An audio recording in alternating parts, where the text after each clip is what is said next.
All right, folks, coming up on Roland Martin Unfiltered for Tuesday, March 19th, 2019. Amendment 4 in Florida, which restored the voting rights to formerly incarcerated felons, under attack as Republicans play their games. No shock, hashtag, we tried to tell you. We'll be joined by Desmond and Sheena Meade, the folks, of course, who led that initiative to get it passed. A school officer lies about why he violently arrested a student. Said he was shoved. The videotape says his ass was lying. Why does he still have a job? Jason Van Dyke will not get a longer sentence for the murder of Laquan McDonald. We'll explain to you why. Facebook agrees to stop discrimination in housing ads, but it took a major lawsuit for them to do it. And also, New York City's elite public schools have major problems when it comes to who gets in. Black and Latino kids are being left out. Asian parents say everything is fine with us. And a top guy with the Wall Street Journal and Fox Business says white supremacists think Donald Trump is on their side. No shock to us. And another Fox host shows her total and complete ignorance when it comes to slavery. Yes, Katie Pavlik, I'm about to take your ass to school. It's time to bring the funk and Roland Martin Unfiltered. Let's go. He's got it. Whatever the miss, he's on it. Whatever it is, he's got the scoop, the fact, the find. And when it breaks, he's right on time and it's rolling. Best believe he's knowing. Putting it down from sports to news to politics. With entertainment just for kicks, he's rolling. It's Uncle Roro, y'all. It's Roland Martin, yeah. Rolling with Roland now. He's funky, he's fresh, he's real, the best, you know he's Roland Martin now.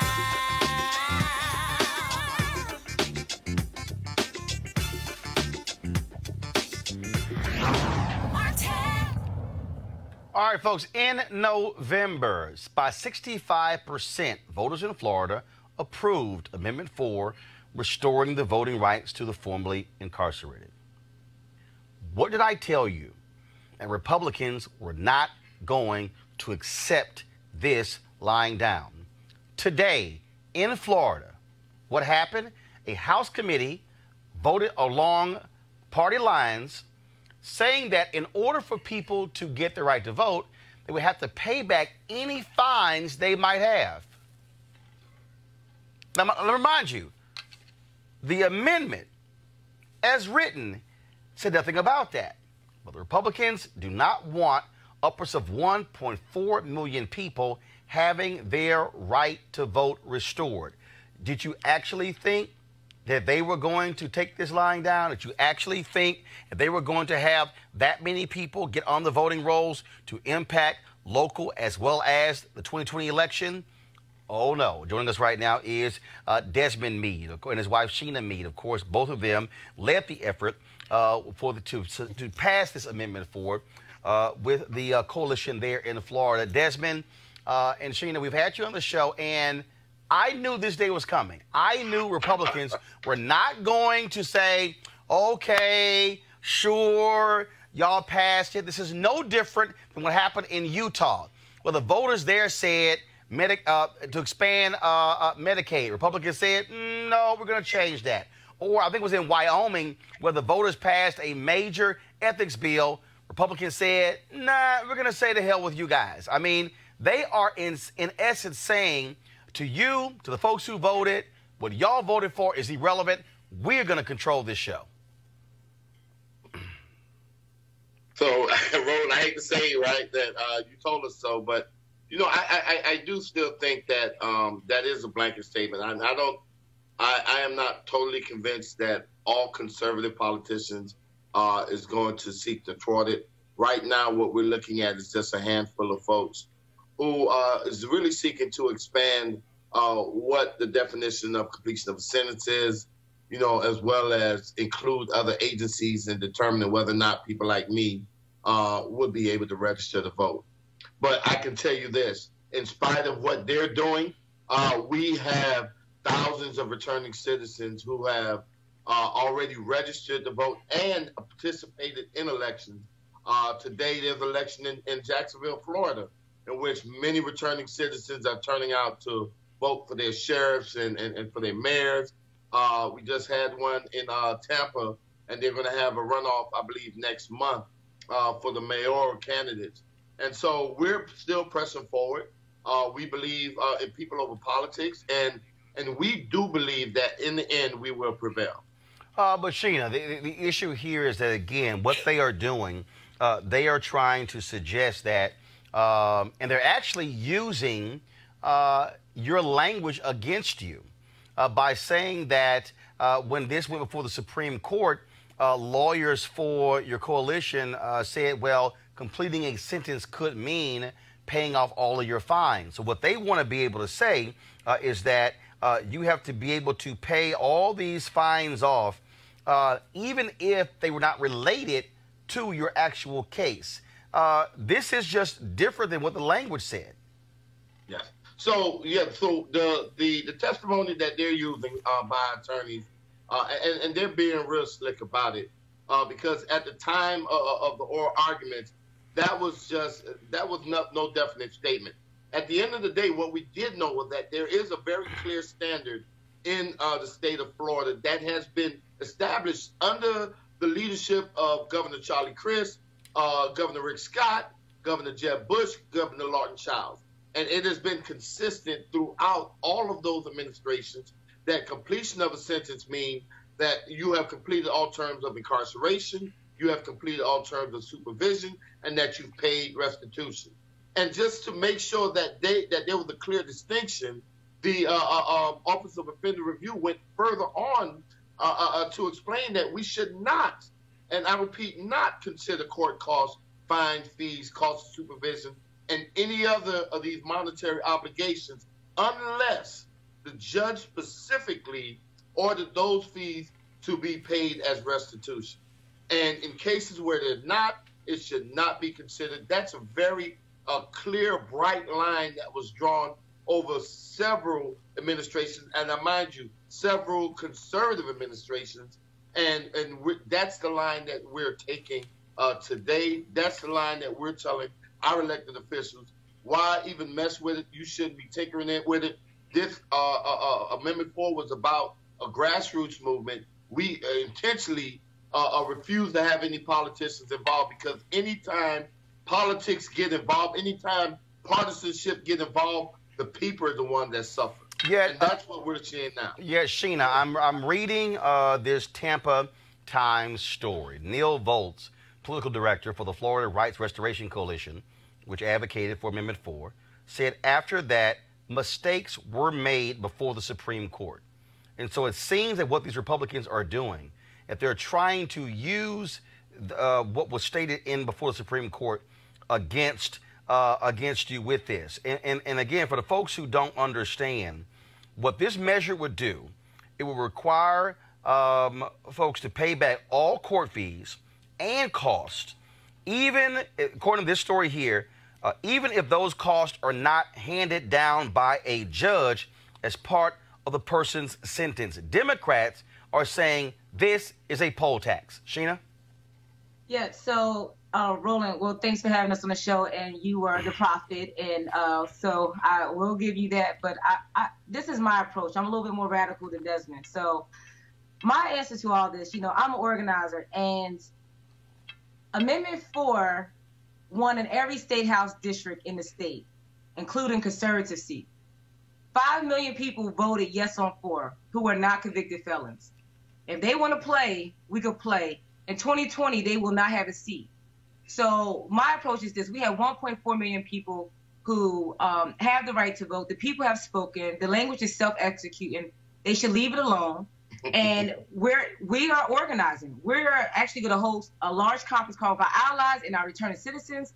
We recently had Advocacy Day, which you covered, taking up to 500 returning citizens, new voters, to Tallahassee, let them know that we're not playing with you. Don't play with this amendment. Don't play with the people's movement. And if you want to play, we have 5 million people behind us that's willing to take your behind out of office. And I think, go ahead. Well, I need to add this, right? Because you mentioned about them looking at the Supreme Court oral arguments. Well, they can't have their cake and eat it too. Oh, they'll try. They'll try. Those same oral arguments, and in the decision, a unanimous decision, that same Supreme Court said that our language was clear and unambiguous, right? And so for them to now come back and say that there is no clarity and they need defining, that seems to contradict what the highest court in the state of Florida has already ruled, that the voters knew exactly what they were voting for. The Supreme Court justices were very clear on the language in our petition. And for them to now come back and disregard the Supreme Court justice opinion, but then want to hold on to our attorney's comments, to me, seems hypocritical. Look, I certainly believe, Sheena, to your point, that this is going to be a dogfight. I believe that folks have to be mobilized. They must be in Tallahassee, must go door to door and look those folks in the eye. And to your point, walk in there and say, here are the voting numbers from your district. Here are the voting numbers from your district. Here are the voting numbers from your district. And look them all in the eye and say, how in the hell are you going to try to go against the will of the people? And this is where thousands of people should be dropped on that state capitol to let them know that they cannot be trying to play games here. But again, because what the Republicans, what they fear, this is a voter suppression tactic. That's what this is. This is designed to frustrate. This is designed to keep folks, because they know if 1.4 million people are added to the rolls, Florida is now no longer Trump country. It's now a different state in 2020. It changes the dynamics of the 2020 election. That's why they're trying to get this passed. Well, Roland, I want to say this. Can you hear me? Yeah, go ahead. Okay. So I don't think they understand the game that they're playing right now. One of the issues that, first of all, they are fighting against their own constituents. When we went to Tallahassee and took 600 people, those were not all 600 Democrats, right? Registered returning citizens. These were conservative, also members that we have in our organization who would like to vote for Trump, who wanted to support DeSantis. But you know what? They're going to turn their own constituents against them because they're saying you're blocking me from the ballot box. They're impacting their own constituents. I don't think they understand that. Oh, they do. And so, no. Let me be real clear. They do, because I'm showing you precedent. Republicans in Wyoming, I believe it was Wyoming, it totally ignored the voters on the issue of passing an ethics law. Republicans in Utah totally reversed the voters' will when it came to expansion of Medicaid. Republicans in Maine, the voters there had same-day voter registration. The Republicans in 2010, I believe, overturned that. The voters came back in 2012 and put it back on the ballot, and it passed by almost 70%, saying, who the hell told y'all to do it? The Republicans in Michigan right now are trying to mess around with the amendment that was passed when it came to the commission to draw lines. They are so they, trust me, they don't care. Even if Republican voters, this is about power. Final comment. Right. So what I'm saying is, okay, that's the voters, but what I'm speaking of right now are the new reenfranchised voters that are registering as conservatives. They are actually fighting against their own people right now. So you have 1.4 million people that were impacted. As we know, African Americans disproportionately impacted, but we were only 33% of that number. Yep. There are a lot of more folks that look like that party and that looks like us. And right now they're fighting against themselves. That's how I feel. So Roland, they're making it partisan politics. Yeah, so I think by design. I understand what you're saying, how we're approaching this, and I think there's a couple of things that might be slightly different. Because here in Florida, what we're looking at really is not a bunch of newly enfranchised progressives or not a bunch of newly enfranchised conservatives. What you're looking at is a bunch of newly enfranchised returning citizens that seeks to form a standalone constituency group. Yep. Right. And so we have brought people together from all walks of life, not to be leaning left or leaning right, but to lean straight forward into issues that impact people with felony convictions.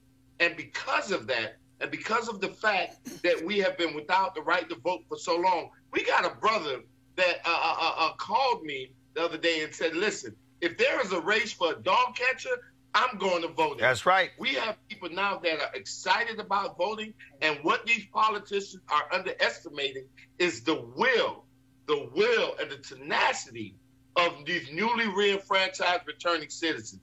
It's 1.4 million of us.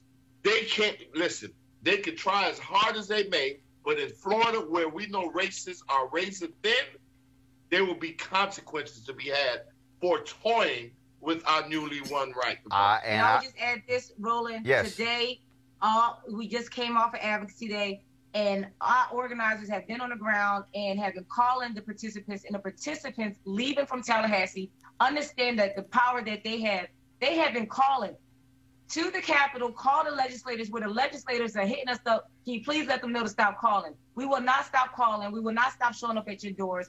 And so we have not just registered voters, we have empowered voters. We have educated them, and they're ready to fight. All right, Sheena Mead, Desmond Mead, we appreciate it. Trust me, y'all gonna be in for a fight, and we'll be standing right there with you along the way. Listen, we got the biggest dogs in the fight right now, Roland. 1.4 million of them. We ready. All right. If nothing else, we know how to fight. As I always said, when it's time to swing, swing. Thanks a bunch. I appreciate it. All right. All right. Have a great. Thank you very much. Let's introduce our panel, Dr. Cleo Monago, social political analyst and activist. Also, we have, of course, the president emerita of Bennett College of Economics, Dr. Julian Malveaux, and as well as Malik Abdul, Republican communications consultant. I will start with you, Malik. Republicans are fearful of these folks voting. What they are doing here is shameful and despicable. The law is very clear. It was written very clear. And what they're trying to do is, after the fact, reinterpret this law because they don't want these folks, 1.4 million registered. Well, I've made my comments about what's happening in Florida clear. I voiced my support for this amendment even before it came. This is not anything that really can be excused. This is something that, for whatever reason, Yeah, for whatever reason, you can call it. Speculate, dude. Well, you can call it. You can call the reason. You can call it whatever you want to call it. But the fact is that this is not something that I agree with. I wish that there were. I wish they didn't do this. You know, we know that it's politically motivated. You know, that's one thing that we do What's know. the political motivation? Well, because they don't want them to vote. Well, why don't they want them to vote? But we understand the political motivation Malik, if behind I sang this. in public, I start singing, I'm wishing on a star. I mean, you know, seriously. But what I do believe that what we shouldn't do is to cast this as, well, 1.4 million black people who are going to vote. No, wait. One second. First of all, I never said 1.4 million black people. No, I know. I never said. But this is couched. No, it's not. No, hold up. I never said 1.4 million black people. I never said black people. I'm calling this voter suppression. And Julian, what this is about is, again, and I laid out the examples of where Republican legislatures have ignored the will of the people repeatedly in multiple states, and that's exactly what they're trying to do here. And it's not black people. 70% of these people are Caucasian. And so let's just be clear about that. We don't know how they fall along the political spectrum. Some of them are probably Democrat. Many of them are Democrat. Many of them are also Republican. We don't know that. What we know is that Republicans have a history of suppressing the vote. It doesn't matter who the vote is. If they can't guarantee the vote, they will suppress it. Furthermore, the notion of having to pay your fines has a class bias to it in terms of who is going to be able to pay fines. Mostly African American, and many of the white returning citizens are people who have limited means. And so you say you have to pay your fines. Who has the money to pay the fines? What you really have, you know, you have good sense, but you don't always exhibit it. Because you say, I like to think that I have good sense. But you don't always exhibit it because you say, well, why would they do this? That's your opinion. I wouldn't say that you don't have good sense. Cleo. My good sense has been demonstrated. Cleo, here's the thing here. Here we go to my iPad. This is a story from February in Politico. Utah GOP shrinks Medicaid expansion, defying voters. The Republican governor signed a bill curbing Obamacare's Medicaid expansion months after voters approved the program. Republicans in state after state don't give a damn about elections. They will use their power in the legislature to say, we don't care what y'all decided, we're going to do something totally different, and y'all got to deal with it. That's clearly true, and you have highlighted several examples of that. It's true. I wish the Meads luck, and I wish the returning citizens luck, but my concern is that they're assuming that things are static and that perspectives are static. And what I mean by that is that some of these white people who are 7% of the returning citizens could wake up and go, wait a minute. And some of the 5 million people that voted for it who were white could say, wait a minute, okay? They might have voters' remorse. They might be, wait a minute, we have a chance to make sure now that we can keep power. Because we were glad to vote at first, and we were supporting the Meads because they were doing what they were doing, and we appreciated what they were doing. But wait a minute, let's wake up here. White people get a chance to stay in power. We're going to vote differently than we voted the first time. So remember. First of all, there's no other statewide vote. This is the legislature, so it's approved in committee. Now the question goes to the next body, and that is House. The Senate has to vote. So the question then becomes, will the legislature? First of all, Republicans is that body equally bipartisan? Oh God, no. The Republicans have, I think Republicans have, I think, an 81-seat majority in the legislature. But the thing that I said, because when this passed, I told Desmond, I said, Desmond, this is about to happen, and I understand this point, but they're about to be in for a dogfight. Absolutely. The Republicans in the Florida legislature are not going to say, you know what, y'all right. No, this is about to be a dogfight. Right. And they better be ready to marshal the people to literally descend on Tallahassee to apply maximum pressure. Final comment. Go ahead. That's what I was responding to. I wasn't responding to voters literally. I was responding to with them saying that they're going to have people making phone calls. Right. That people were going to be rallying behind them, and some of that 1.4 million and that 5 million are not going to rally behind. Well, that's them. the point. That's they don't have 1.4. They don't have 1.4 million dogs. Yes. All the dogs are not their dogs. But that's what we. And there's some new dogs on the other side. Well, again, but everybody should get in the fight. That's the bottom. Well, I'm telling you right now, at the end of the day, it's going to be a serious fight because, look, if you're talking about adding that million, you have, and I've said this, probably there's been no other time in the past 60 years when you have had that number of new voters. The only other time you could think of was when the Voting Rights Act was passed in 1965. That's what this is about. This is about power. So if you're in Florida and you voted for Amendment 4, put your marching boots on, put your overalls on, because it's time for a dogfight. All right, folks, speaking of fighting, let's go to our next story. No charcoal grills are allowed. I'm white. I got you, Carl. Illegally selling water without a permit On my property. Whoa! Hey! You don't live here. I'm uncomfortable. All right, folks, a lying school resource officer in Springfield, Massachusetts, now has a different story because he said that a student shoved him. But watch this.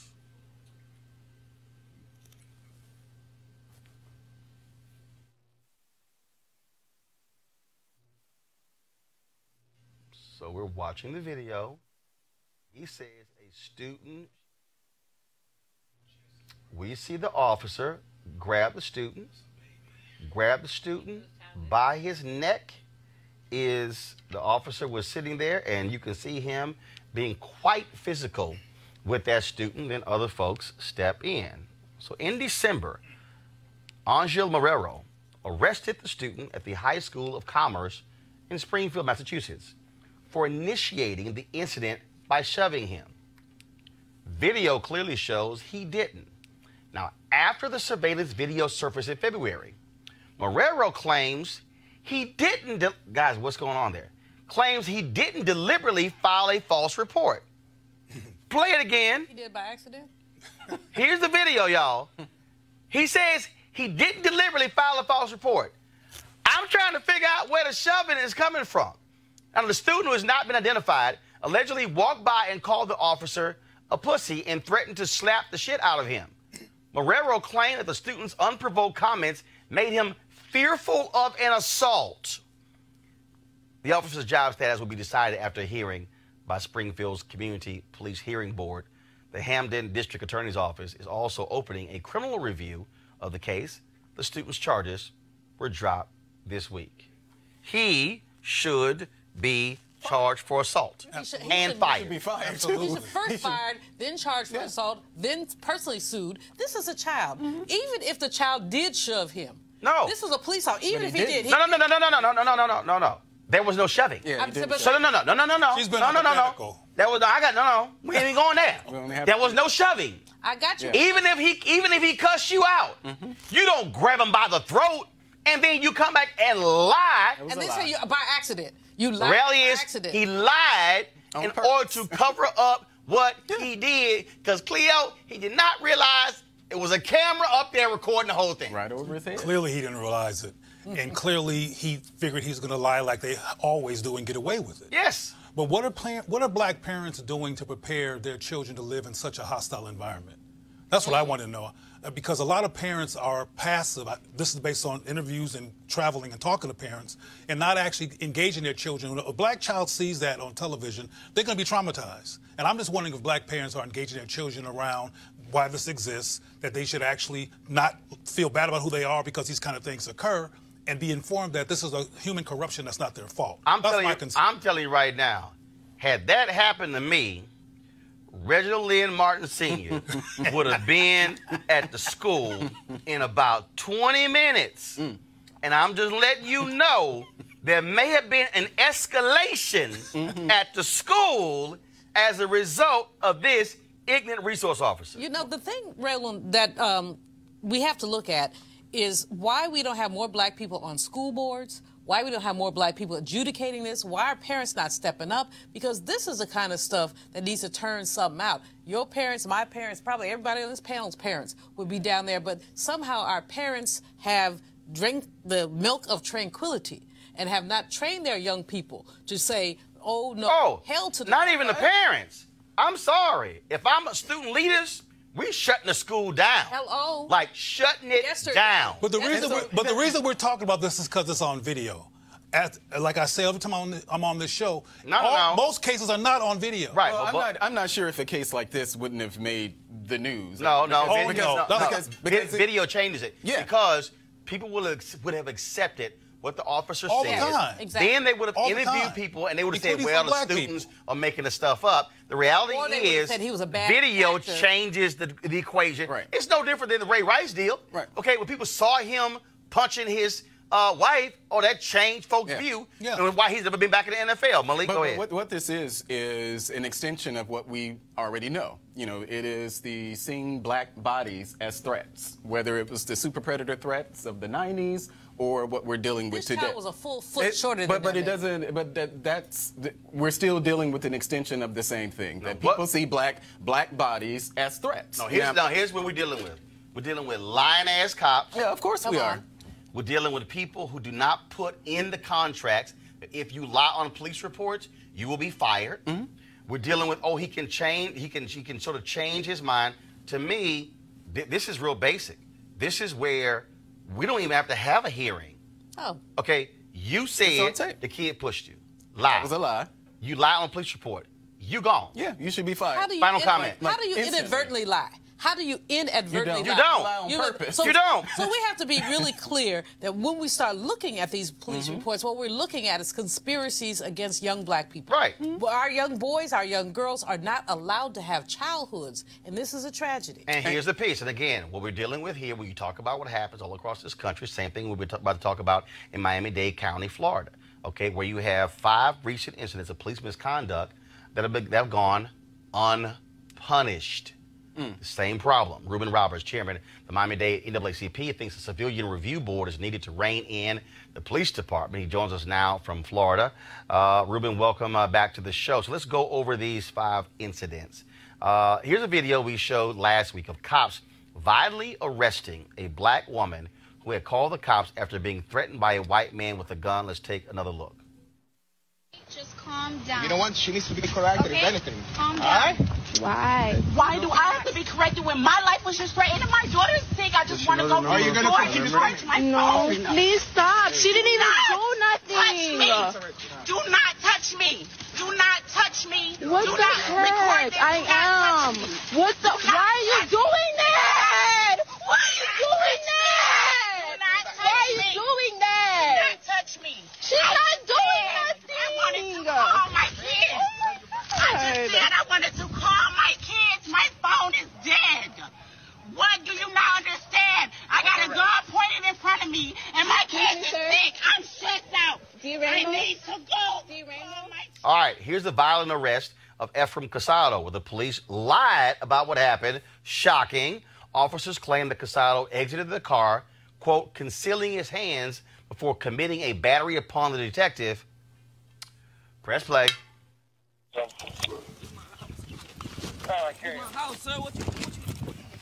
Hey!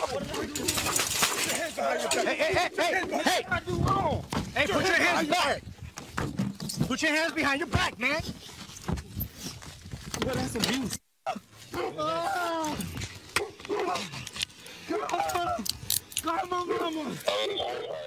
All right, yeah, so Sergeant Manuel Ruggiero was arrested after getting caught on tape hitting a handcuffed suspect named Brian Crespo.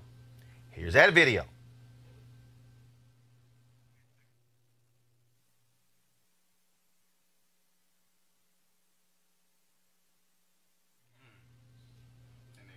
Now, a recent lawsuit alleges that Miami-Dade Police Department had evidence that should have prevented an underage teen from being wrongfully charged with first-degree murder. Okay, last one. Miami-Dade cops were cleared of wrongdoing in 2018 after shooting an unarmed man to death in Liberty City. Folks, what we're talking about here is if this was the mob, so let's just use, for example here, if this was the mob, Reuben, federal prosecutors would be talking about RICO. Definitely. Definitely. Roland, I'm glad that you put us on today. Miami-Dade branch of the NAACP, we've been on the scene for all of these incidents most of these incidents that you played. We were just with Diamond Loving today at a press conference where this young lady who was her life was threatened by a neighbor with a shotgun, and she called and her friend called the police, and instead of the police coming in to support and hear what the victim is saying, they came and assaulted her. Now, the real tragedy of this whole event is that the officer that you saw that was the aggressor was a field training officer. So he's setting the example for all of these other officers who are there, who are younger or rookies, are there. This young lady didn't do anything. Can you imagine somebody putting a gun at you and then you tell them to calm down, to be quiet? If someone points a gun at me, I'm going to be distraught. My voice may go a little bit high, but that gives you no justification to throw me to the ground, to assault me. And on what basis do you have to arrest? She didn't provoke anything. She did not assault the officer. She didn't attempt to assault the officer. What she simply said is, I want to take my phone to get charged so I can contact my children. And this guy, a field training officer, a veteran police officer, really treated this black woman in a very poor way. And we have to take a stand in our community to ensure that doesn't happen again. It's very reminiscent of Sandra Bland. Now, the black woman who was taken to the ground, that officer was immediately suspended by the chief. But what we're talking about here, again, we're talking about case after case after case. Yes. We're talking about culture. We're talking about a system. Yes. The question is the chief there rooting that out, or is it simply a department run amok? Do you believe that federal investigators should come in and literally investigate the Miami-Dade Police Department? I believe that should be the case. You know, we had something similar in the city of Miami a couple of years back, and as a result, the Miami-Dade branch of the NAACP contacted the Department of Justice. They came in, and then eventually there was a consent decree, which helped them to get their police oversight. We had the oversight at once upon a time. The ordinance is still on the books. However, funding was withdrawn after the housing crisis. We took it back to the commission last year. The commissioners voted up to reinstate, to refund the oversight panel. However, the mayor vetoed it. And since then, it's been dead and on arrival ever since then. And we're still fighting to get that back up and running. And as you can see, there's so much reason for us to have a police oversight because we need to make sure that those officers who are doing these horrible things to citizens, that they pay a price for that. We know that there are good officers out there. Hell, I have family members who are good officers, right? But we need to make sure that folks who are hired to protect and serve don't violate the rights, the civil rights of citizens, like you've seen in the videos that you displayed tonight. Ruben Roberts, Chairman, Miami-Dade NAACP. We appreciate it. Thanks a lot. Thank you, sir. Cleo, you work with law enforcement in California. They've had issues there as well. This is what we keep talking about here. This is culture. This is how significant number of cops think. This is not isolated. It's not a few bad apples. It is the culture of police. We run this. You do what we say, and whatever we say goes. Absolutely. And what's important to understand, though, is that people think this can be resolved through a cultural sensitivity workshop or some type of racial insight workshop, and it can't be. These white men and the black people who follow them have some rage and anger toward black people, and black people are stigmatized in their eyes. And when I was working in law enforcement, I remember when we did target practice, it was a brother with an apple cap like this, a profile, a black profile that we shot at, or that they shot at until I complained. But there's also a media component here, too, in terms of how the media portrays us. And we need to look at the whole thing in terms of protecting ourselves, because it's not something that's going to go away because of some micro focus on cops' culture. This is a larger culture of the United States that defiles black people and dehumanizes black people. And I'll close by saying that a lot of black people, unfortunately, have internalized those values as well. Because often a cop who's black signs off these lies, who comes like they did with Walter Scott. Black? Who's Latino? That's right. Because that's cop culture. Julian. There's still black people doing the most dying. One of the biggest challenges, Roland, is that these police review commissions, and many people see that as progressive. So let's have a police review commission. But what can these police review commissions do? Often they have few teeth. Right. What can they do? They can't. They can investigate. They cannot suggest suspension, firing, or anything like that. They can simply investigate. And so it's sugarcoating. What we really need to do is have zero tolerance for these kind of incidents and say, if you do this, you gone.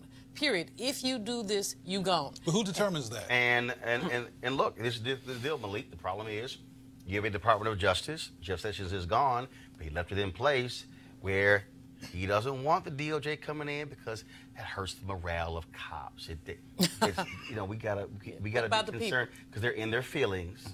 Well, we gotta be concerned about their feelings. So you know, looking at those videos, you know, to your point about Sessions, I'm glad Sessions is gone. I actually like a lot of the things that Barr is talking about.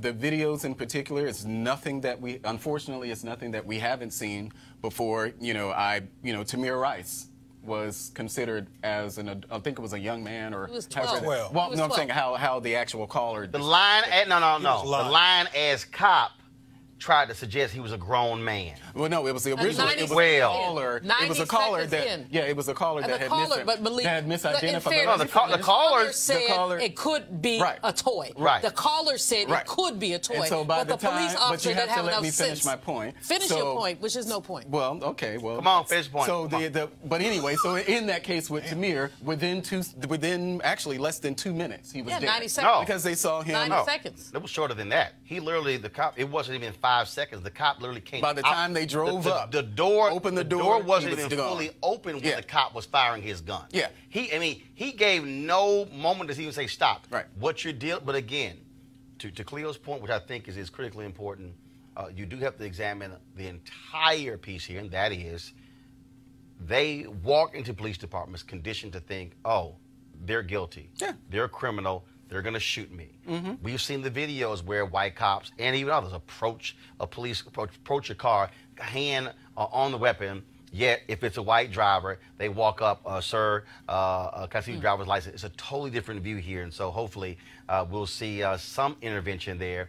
But also, this is what Ron DeSantis, you're the Florida governor. You don't have to wait for the Department of Justice.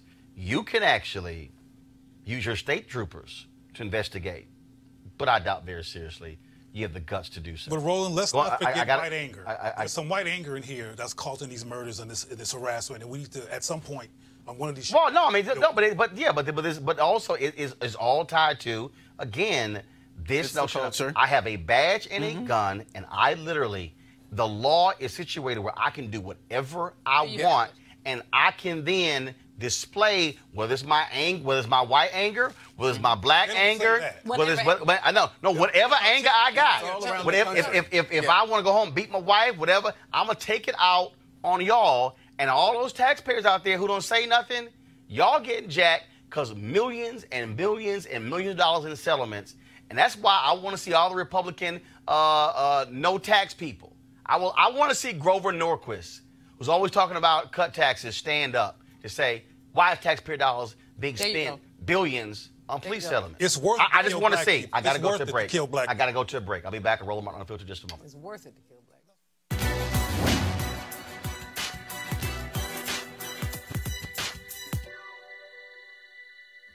It's not the load that breaks you down. It's the way you carry it. Entertainer, Lena Horne.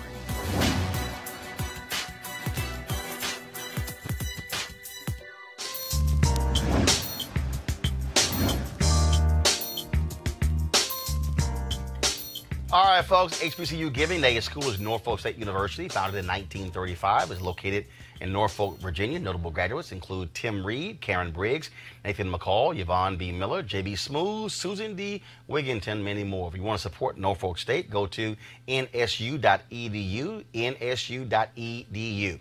All right, folks, calling all HBCU alumni, students, and leaders into the Ford Motor Company HBCU Mobility Challenge and win $25,000 for your school. Building on their Cleo, turn your phone off, please. Thank you very much. It was an accident. I'm so sorry. Can you turn your phone off, please? I'm trying to do a commercial right here. I am so sorry. Can I? So let me just start over for the people at Ford. Because Cleo decided to sit here and turn his damn phone on Front Street on a live show. Yes, I'm calling you out. All right, folks. Again, from the top. Oh, calling all HBCU. Keep the camera on me, please. Thank you. Calling, not on Cleo. Calling all HBCU alumni, students, and leaders, enter the Ford Motor Company HBCU Mobility Challenge and win $25,000 for your school uninterrupted. Building on their long-term support of HBCUs, Ford is looking to improve mobility in HBCU communities through innovative solutions. The winning program will receive a grant of up to $25,000 to implement their proposal. The deadline to apply is March 31st, 2019. Go to fgb.life. That's right there, fgb.life for more information and to apply. Ford goes further in our community, and we certainly want to thank them for being a partner with Roland Martin Unfiltered. Jason Van Dyke got only 81 months behind bars for the murder of Laquan McDonald. The Illinois State Attorney General, Kwame Raoul, wanted to reopen the sentence, which today the Illinois Supreme Court said no. As a result, that sentence stands. Now, of course, he also has been transferred to a different prison because when he went to one prison, he got his ass whooped. And so that's what happened to Jason Van Dyke. His wife, of course, has been crying on television how this just destroyed their lives and lives are over. But the reality is he'll get out of prison. Laquan McDonald will never return from the dead. That's right. Folks, let's talk about this settlement with Facebook. Okay, Facebook was seriously criticized as a result for housing discrimination in terms of their particular ads. And when we see these ads on Facebook, it's all based upon who we are, what we like, and what we buy. Now, advertisers can ask, or they could have asked Facebook to exclude certain people so they do not see the advertisers' ads. The advertisers don't want to pay to show those ads to Mormons, if you talk about alcohol, whose religion prohibits drinking. But we're not talking about drinking. We're talking about housing. Well, what Facebook did was they had to actually enter into a settlement brought by the National Fair Housing Alliance. And that settlement prevents discrimination in any housing ads. Training for Facebook staff and continual monitoring to make sure Facebook follows the settlement will take place as well. And so Facebook has been under lots of pressure on many fronts. This is one of the more egregious ones. And you would think after 51 years after the Fair Housing Act, Facebook would figure that out. But it's all about the Benjamins for Facebook, and now they have to deal with the consequences of this settlement. All right, folks, let's talk about education. A huge story out of New York City, which summed up perfectly in this tweet from Congresswoman Alexandria Ocasio-Cortez. Before I go to it, it deals with the specialized elite schools in New York City. Who gets in, who gets out. What we know is that it's New York City actually has the largest percentage, largest number of black people in America. And at one of its elite schools, 7 black kids got in. This is what she tweeted. 68% of New York City public school students are black or Latino. To only have 7 black students accepted into Stuyvesant, a public high school, tells us that this is a system failure. Education inequity is a major factor in the racial wealth gap. This is what injustice looks like. Now, that's her tweet. So let me give you the story, okay? New York has 8 specialized high schools, okay? These are not magnet schools. The entrance is determined by a single rigorous standardized test in middle school. Now, the issue is how people get into these schools. Now, Mayor Bill de Blasio has wanted to scrap these tests in order to expand the number of black and Hispanic students. The interesting thing, though, is that Asian parents are mad as hell because of this. Why? Because at this particular school, 74% of all the students are Asian. Look at this chart for the New York Times. You can see the black students are in red, okay? The Asian students are the light blue on the bottom. Let me explain it again. Asian students in blue, black students in red, Latino students, of course, they're in the orange. Now, the issue that these are the most elite schools. De Blasio said this is unfair. We need to open them up. Huge role in New York City as to exactly what to do about this. The other issue is that you've got black and Latino politicians who are quiet as hell. There we go. Real quiet. One of them, the Brooklyn borough president, he came out against this after he supported de Blasio changing the test. Well, why is that? Because a number of Chinese American donors canceled their fundraiser. So the question for that Brooklyn bureau president, who the hell do you represent? I think you make that clear. Who do you represent? If 68% of all the students in New York City public schools are black and brown, and then you have these elite schools, what's the problem? Now, we can break this thing down. We know that there are issues with standardized testing. We know that standardized testing impacts black and brown children differently. How is that an actual measure of your knowledge? What we also know is that there is a very serious system in New York that costs money to prep for these tests. Because see, let me walk you through this. What these Asian parents are focused on is that they literally are saying, we're going to put our kids into these elite New York City schools because they're going to go from there and they're going to go to Harvard, Yale, Princeton, Columbia, Cornell, Dartmouth, all of the Ivy League schools. What is also happening as we speak? Well, Asian parents working with conservatives who don't like affirmative action were suing Harvard because they're saying that Harvard is capping the number of Asian students who are getting into the school.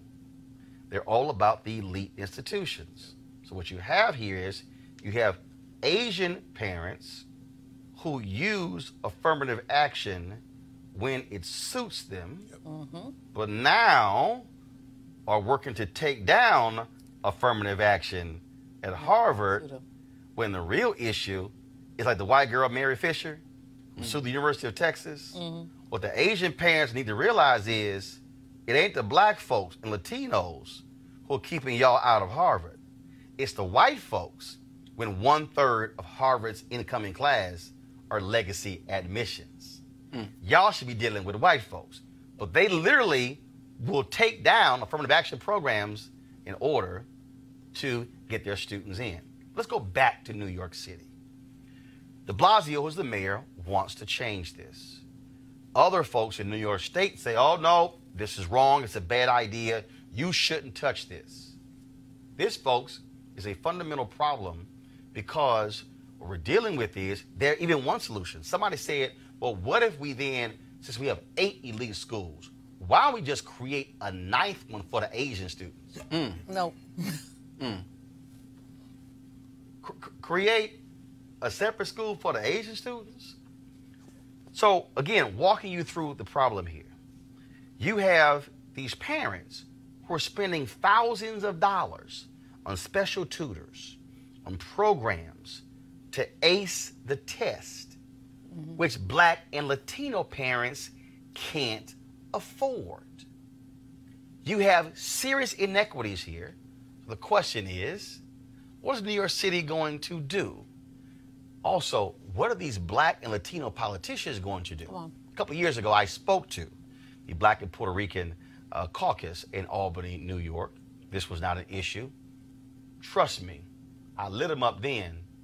They probably would not want me to have to come back and speak to them again when it comes to this issue. I want to go to our panel here. Juliana, I'll start with you. You were president of a college here, Bennett College. This exposes how shameful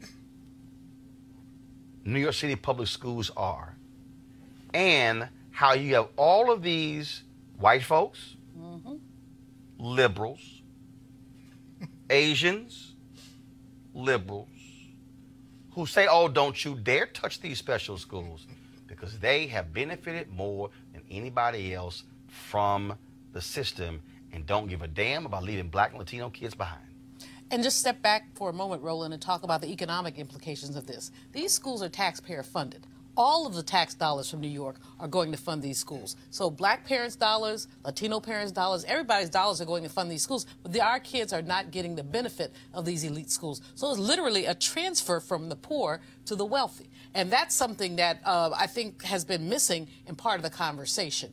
Yes, we can talk about the myth of meritocracy, and it is a myth. We saw that with the college admissions scandal, but we also see, when we look at the entirety of the pipeline, what's on the pipeline? How do you get to these schools? As you say, people are paying for tutors. People are paying for supplemental education. If you make the average income for an African-American family is under $40,000 a year. Average income for a white family, something around $70,000 a year. So if you make $35,000, $40,000 a year, where is the tutoring money coming from? There's no program to supplement tutoring for all children. So this is not about a meritocracy. This is about a wealth autocracy, if you will. And Asian folks have been, many of our allies have stood with us, but many have not, because it's really all about the Benjamins. It's about their bottom line, not about our bottom line in access. I think simply on the basis of the transfer of wealth from the poor to the wealthy, by taking my tax dollars, and my child is going to a raggedy school, and saying my tax dollars are going to support Stuyvesant, which is a state-of-the-art school in New York, that is patently unfair. Bill de Blasio is doing the right thing, but because of, the law is designed to support the status quo. Here is a tweet from Kristen Clark. Go to my iPad, please. In 1975, Malik, there were 303 black students at Stuyvesant, one of New York City's elite public schools. Look how the numbers have declined. 1980, 212. 1990, 147. 2000, 109. 2018, 10. 2019, 7 black students offered slots. Wow. Wow. How to explain that? I don't know. I don't know if they did some type of study explaining exactly what happened between the years or anything. But what I do know is that, as much as what you said, these politicians, they need to get behind it, the black politicians. And I'm talking about people on both sides. It's not just Democrats, but Republicans as well. We need to start looking at these things collectively. Let me give you one more. The Bronx High School of Science. 12 offers to black students out of a class of 803. That's 1.5%. In 1994, 11.8%. 2005, 4.8%.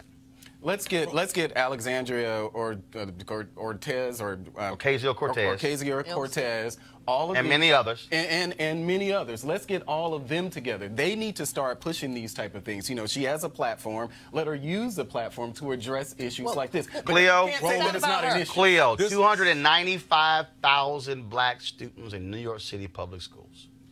See, this is one of the reasons why I don't like the term people of color. Because the term people of color implies, without explanation, and is usually without explanation, that we are this group of people outside of whites that go through this similar challenge. And only people who will have, and who usually have black people's back when we have each other's back, is black people.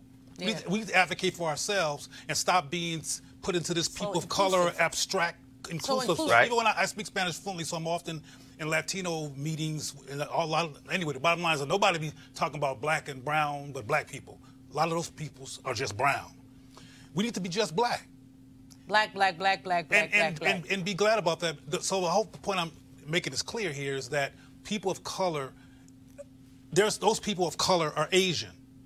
They are not only not caring about black people, but they're helping to bogart and get in the way of black progress. There's a lot of that under the rubric of people of color. That's why we need to stop being non-whites, which is what people of color means. They need to scrap black. That's why. Well, and that's the piece. And there are many people who believe the test should be scrapped, and you should have some other measurement. But here's the piece. Those Asian parents are like, hell no, don't you dare do that. Because they benefit from it. Because their focus is all about the Ivy League schools, Juliana. And the fact is that we know that students with grade point averages and other things, not the test, succeed. You know that you can teach to the test. You know that. Yes. So the notion that the test is the only entry portal to these elite schools is in itself discriminatory. Yes. All right, folks, I got to show y'all this video here, okay? So Katie Pavlik, right-winger, works at Fox News. She blocked me on Twitter about a couple of years ago. What did you say, Roland? Because she's also a crazy gun person, Second Amendment. And she said some foolish stuff, and I had to smack her down, and hell, I was right and she was wrong. So she's like, block. That's what happens when you weak because you can't debate people. I only block people who use the N-word or who use coon, who use racial slurs, okay? I ain't got a problem debating. But y'all check this out. She was on Fox News yesterday. Was it yesterday or today? It was today. And they were talking about, just press play. They keep blaming America for the sin of slavery, but the truth is, throughout human history, slavery has existed, and America came along as the first country to end it within 150 years. And we get no credit for that to move forward and try and make good on that. We did have a very bloody civil war. Or over that and issue. we also, and the 150 years remnants are a long of time. the racial history, and the remnants of the Civil War, particularly blacks in the South. Correct. Yes. That was not an easy path. I mean, that was bloody and violent and deadly. And there were Native we Americans cannot here when forget we that. showed up. We're still, We my pushed point out. is that we were All of that the is country true. that decided to end it, and we're still dealing with the issue. But if you want to start a problem and to inflame racial tension even more, start blaming people who have nothing to do with slavery for the sin of slavery. That is not fair. That's not the American way, and we shouldn't be doing it. I'm sorry. Y'all, this was a tweet that historian Kevin Cruz sent to little Katie Pavlik. Years between independence and the abolition of slavery. Haiti, 0. Costa Rica, 3. El Salvador, 3. Guatemala, 3. Honduras, 3. Chile, 5. Bolivia, 6. Uruguay, 8. Nicaragua, 17. Mexico, 19. Paraguay, 29. Colombia, 41. Venezuela, 43. Argentina, 45. Brazil, 66. USA, 87. Play her comment again, please. They keep blaming America for the sin of slavery, but the truth is, throughout human history, slavery has existed, and America came along as the first country to end it within 150 years. And we get no credit. 1, 2, 3, 4, 5, 6, 7, 8, 9, 10, 11, 12, 13, 14. There are 15 other countries, Katie, who did it before we did. You lying. And then, y'all, you got Kennedy, white woman, libertarian, who was like, hey, hold the hell up now. Jim Crow, slavery without shackles. That kind of had an impact on black people as well. Here's what kills me. White folks want credit. It's like, you should give us credit. I didn't kill you. I should give you credit because you didn't kill me. You should, you know what? You should give us credit because we allowed for you to have your own show.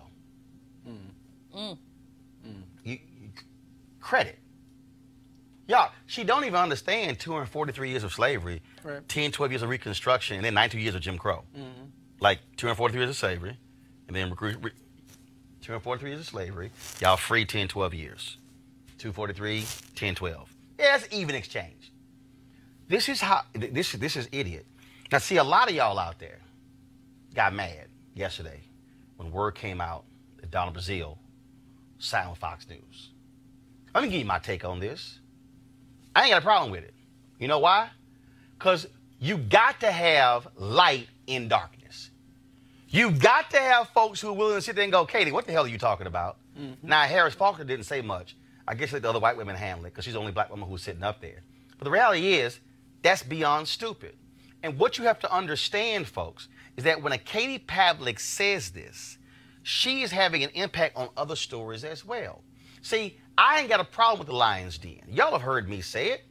I would take on anybody on Fox News and Fox Business any day, anytime, anywhere. Run them up like it was a track meet. Sean Hannity, Laura Ingraham, Martha McCallum, Shannon Breen, Tucker Carlson, Lou Dobbs, don't matter to me. See, you have to fight fire with fire. You've got to expose the ignorance of these people. And the reason why you have to go on there is because when a Katie Pavlik says something that damn dumb, you have to understand that somebody is watching. And somebody who is watching will go, oh my goodness, I love Katie Pavlik. And Katie Pavlik said this, and I think she's smart, so therefore it must be true. No, you must have somebody there to counter ignorance, and we see it a whole lot.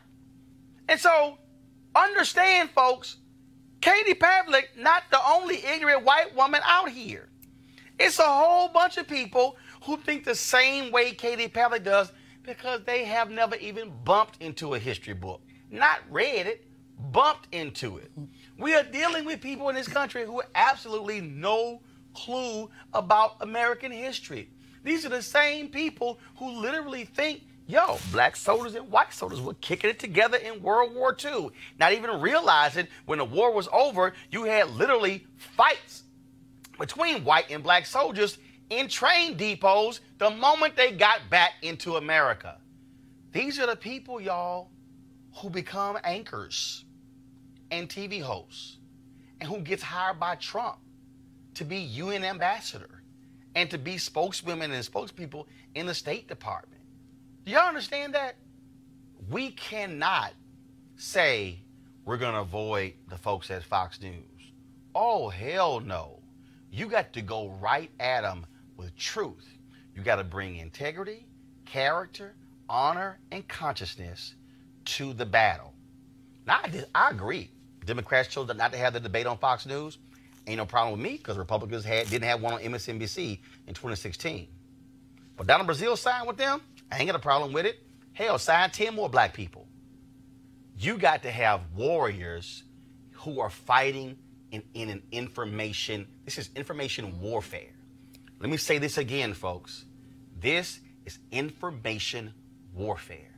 The reason this show exists is to counter the lies that you're seeing. Is to be able to bring truth, to be able to enlighten you and empower you to get you to understand what's going on. We lose when we are unwilling to engage the crazy folks.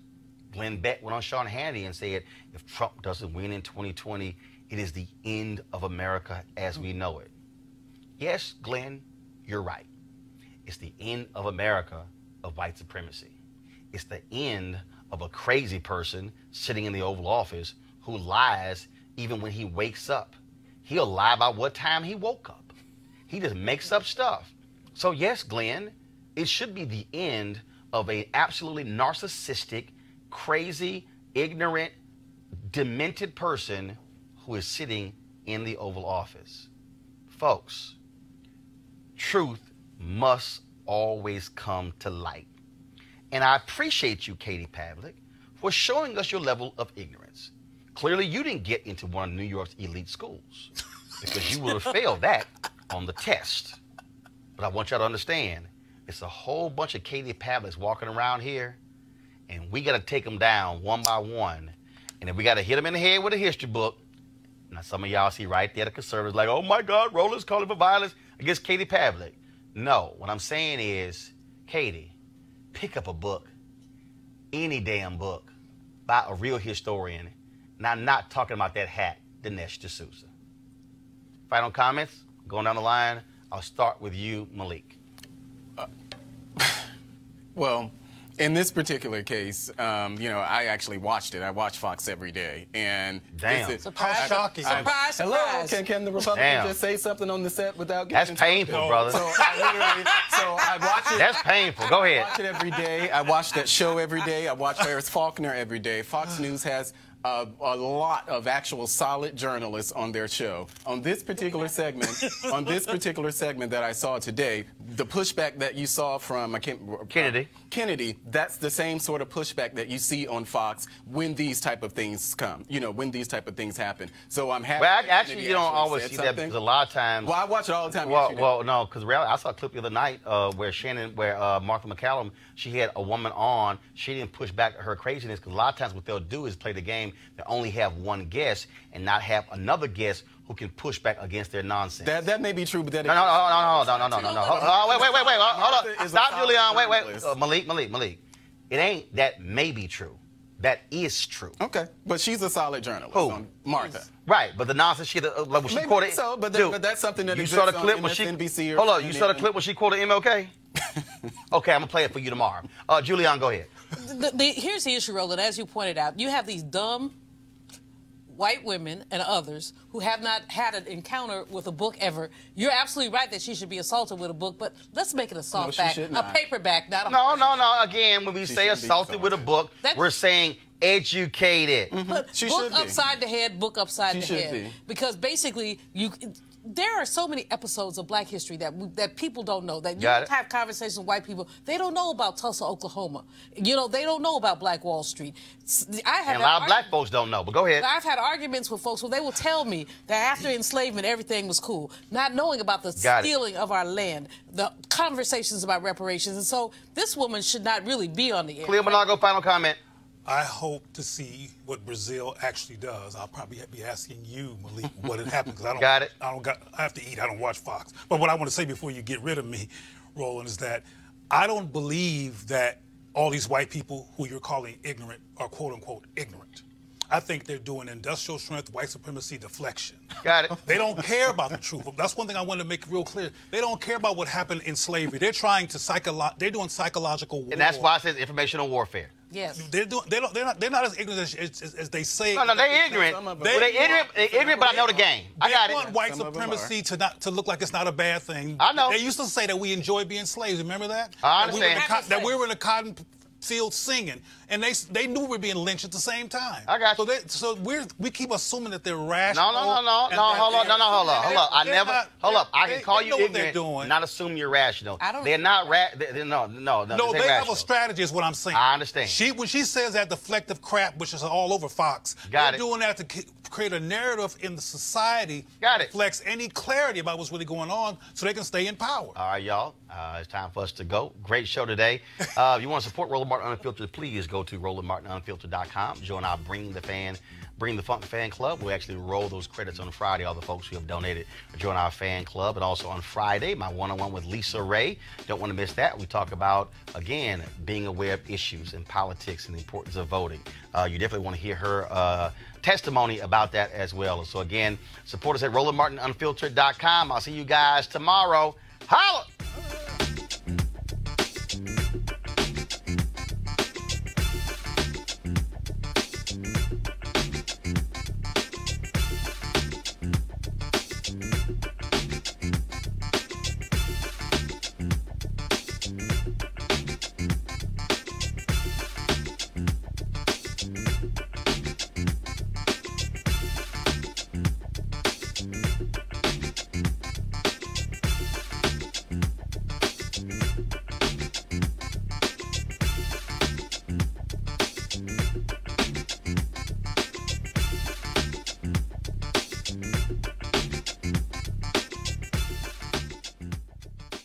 You want to check out Roland Martin Unfiltered?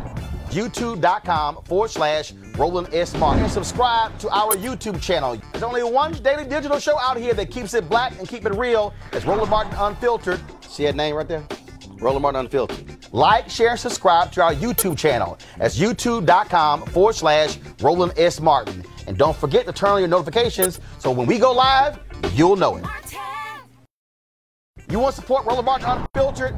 Be sure to join our Bring the Funk fan club. Every dollar that you give to us supports our daily digital show. There's only one daily digital show out here that keeps it black and keep it real. It's Roland Martin Unfiltered. Support the Roland Martin Unfiltered daily digital show by going to RolandMartinUnfiltered.com. Our goal is to get 20,000 of our fans contributing $50 each for the whole year. You can make this possible. RolandMartinUnfiltered.com. Hey fam, want to check out Roland Martin Unfiltered, the blackest show on all of digital, cable, and broadcast. Check out our audio podcast. There's only one daily digital show out here that keeps it black and keep it real. It's Roland Martin Unfiltered. Press play.